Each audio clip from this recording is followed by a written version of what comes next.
Where did it go? Mayonnaise. Everybody knows what mayonnaise is. It's a condiment. Goes on your tomato sandwich. Goes on your bologna. Yep. But if you're a hillbilly from East Tennessee, mayonnaise, a lot of stuff in this book right here that we need to know. So mayonnaise, it has different meanings. What we're going to talk about today is realizing, or realize. In order to realize what's in the Bible, you have to look at it with real eyes, which is right here. And you got to use some common sense. You got to read it. You got to study it. But first, today, we're going to talk about what pastors are. If I don't lose my place. I've had about everything that could go wrong this morning go wrong. Wow, that does not surprise me. No. That's normal. I had all of it together on my Kindle, and it won't work up here. It quit. So I had to go to my phone. Of course, we've always got the Word. It works just as good, if not better than anything, because you can depend on it. Go away. Huh? It's not going to go away. It's not. Let me find my bookmark here. I'll try not to keep us long. Ephesians 4:11 through 4:16. I get dropped some cheap notes. So it should be up there pretty quick. Talking about God, said it was He who gave some to be apostles, some to be prophets, some to be evangelists, and some to be pastors and teachers, to prepare God's people for works of service so that the body of Christ may be built up, until we all reach unity in the faith and in the knowledge of the Son of God, and become mature, attaining to the whole measure of the fullness of Christ. Now, most of you probably know what a pastor's desire is. It's their church. The people in their church to be uplifted, to be taught, to be not left short when the time comes. Because that's what they do. Me, I'm not a pastor. I'm more like a toe-stepping evangelist or teacher. Good one. But I will step on their toes. And I did say ours. I didn't say just mine or yours. I said ours. Okay. Everybody knows who Solomon was, right? King David's son. He was the king of Israel.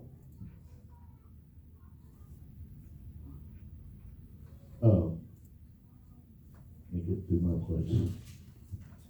Like I say, I'm out of whack just a little bit, but we'll get there. Ecclesiastes 1 and 17. Solomon wanted to understand everything. He was a very intelligent, smart man. He was probably the smartest man in the land. He was the wealthiest man in the land. He was king of Israel. And he knew a lot. He had everything that he could imagine, but he still wasn't satisfied. So during his life, he set out to find out about everything. What he found out, there was nothing new under the sun. Everything was the same. Throughout generation after generation, there were no new tricks. There were no new things. Somebody would holler, oh, here's something new. But it turned out to be the same stuff that they'd always known.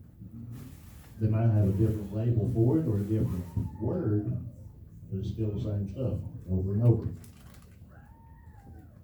So then he said, then I applied myself to the understanding of wisdom and also of madness and folly. But I learned that this too was like chasing after the wind. We do a lot of wind chasing in our lives. Amen. If you go to Ecclesiastes 11 and 9,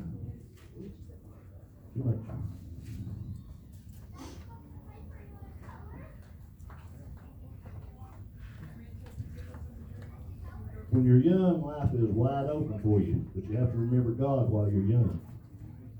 You've got to have Him with you throughout your life. Because if you don't, then you drift. You end up chasing the wind instead of chasing God. 9 says, be happy, young man, while you are young, and let your heart give you joy in the days of your youth. Follow the ways of your heart and whatever your eyes see. But know that for all these things, God will bring you to judgment.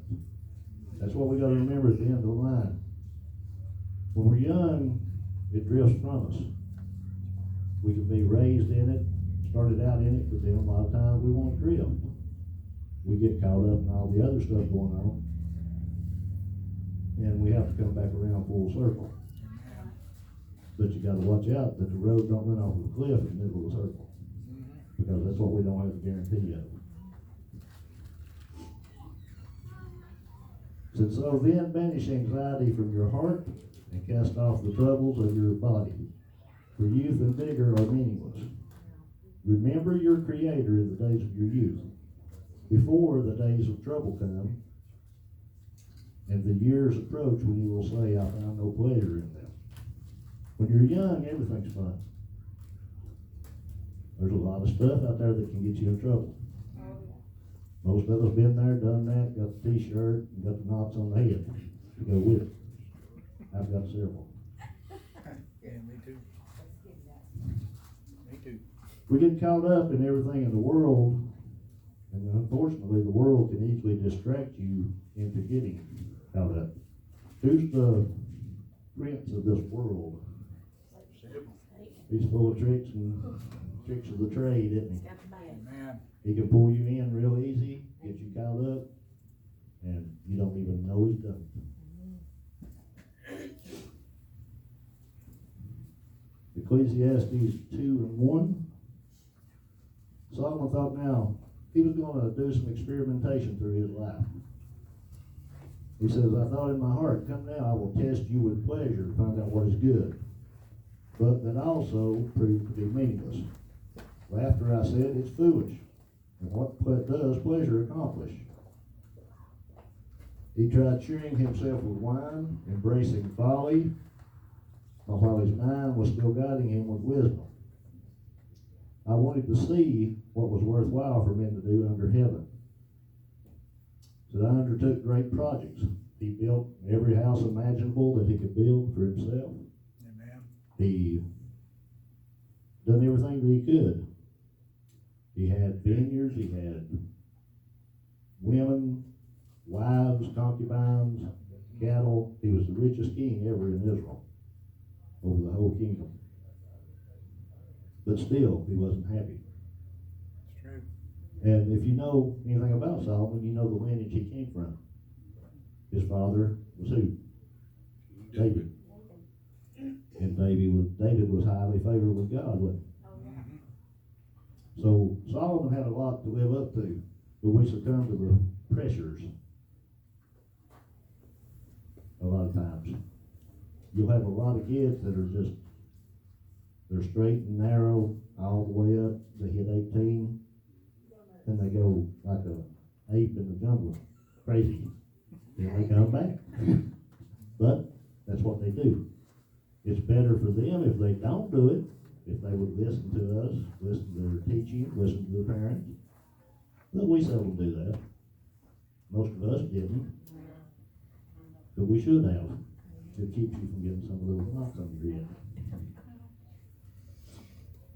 Okay. Bless him, Lord. Okay, it said I bought male and female slaves and had other slaves who were born into my house.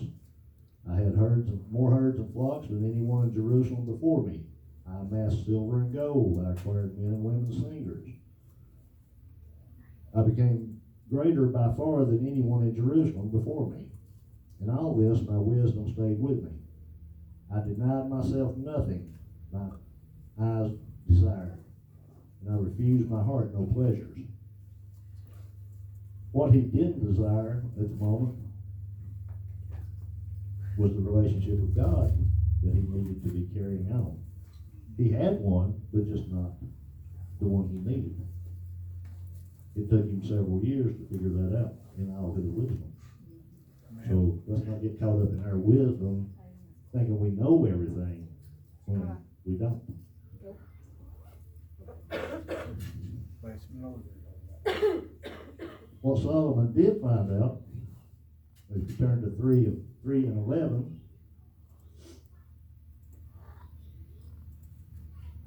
see if I can find it. He found that God has made everything beautiful in its time. He has also set eternity into the hearts of men. Yet they cannot fathom what God has done from beginning to end. Amen. I know that there is nothing better for men than to be happy and do good while they live, that everyone may eat and drink and find satisfaction in the work that they do. That's one of the 3 main things of life. Amen. Of course, you gotta follow his commandments and all that, but that's your earthly reward. Should be your main reward. He don't mind us having everything that we can enjoy as long as we don't put it before him. That's when you get in trouble. If we go to 5:4 through 5:7, he talks about a relationship with God. That's what we all need to desire, is a good, strong relationship with God. And by doing the things that he wants us to do, needs us to do, and has planned for us to do. Because everybody in here has a plan for their life. They may not know it. They may not want to know it. And usually the case is that they're not willing to know it. Because that will get them into having to do something that makes them uncomfortable. Anybody that's ever been up here on Sunday morning, are you uncomfortable? Amen. A lot of responsibility, isn't it? I teach on Wednesday night, it don't bother me a bit. You can have 20 in here, I won't care a bit. Sunday morning, you can have 2. I'd be like a cat on a rocket ship. Because it's different. Sunday morning's always different. You know, like I say, I'm not a pastor, I'm a teacher. So, that's why it's more uncomfortable for me. I'm out of my comfort zone on Sunday. Okay. Here's some of the things you got to remember in your walk with God. When you make a vow to God, do not delay in fulfilling it. He has no pleasure in fools. Fulfill your vow. Have you ever heard anybody say, yeah, I'll jump on that and do it for God? A year later, you're looking around. Where'd they go? Oh, they left 6 months ago. Oops. Said it is better not to vow than to make a vow and not fulfill it. Do not let your mouth lead you to sin. If you don't want to do it, keep shut up about it and don't say nothing. Because you'll be a whole lot better off in the long run. Amen. He might forgive you for ignoring him. It may be a little bit harder if you vow something to him and don't do it. Don't let your mouth lead you to sin, and do not protest to the temple messenger that my vow was a mistake. Why should God be angry at what you say and destroy the works of your hands? So, always be careful. Next thing you got to do is desire a relationship with godly people. If you'll turn to 4:9, which will be up here. It said 2 are better than 1 because they have a good return for their work. If one falls down, his friend can help him up. But pity the man who falls and has no one to help him. Also, if 2 lie down together, they will keep warm. But how can one keep warm alone? Though one may be overpowered, 2 can defend themselves. The cord of 3 strands is not quickly broken. Amen. What are the 3 strands that we need to be most concerned with? Father, Son, and Holy Father, Spirit. Son, and Holy Ghost. Careful cord that can't be broke. That's probably the most powerful one there is. Actually, it is.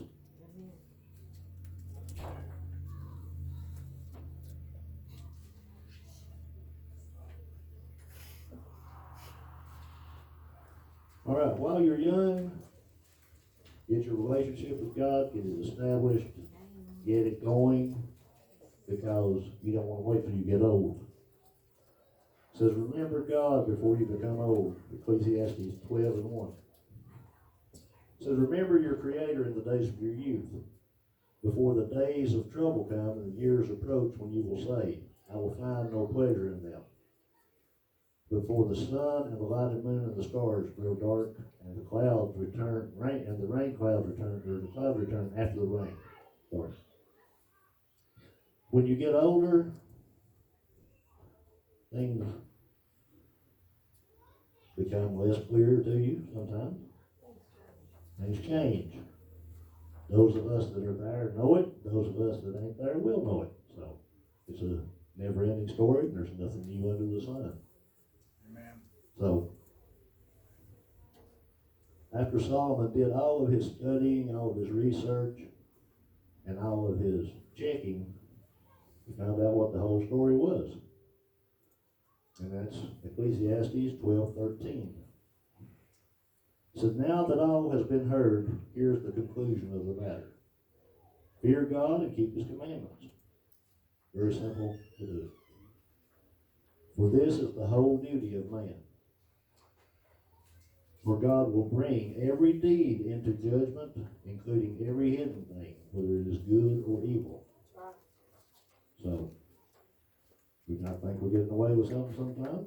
We ain't.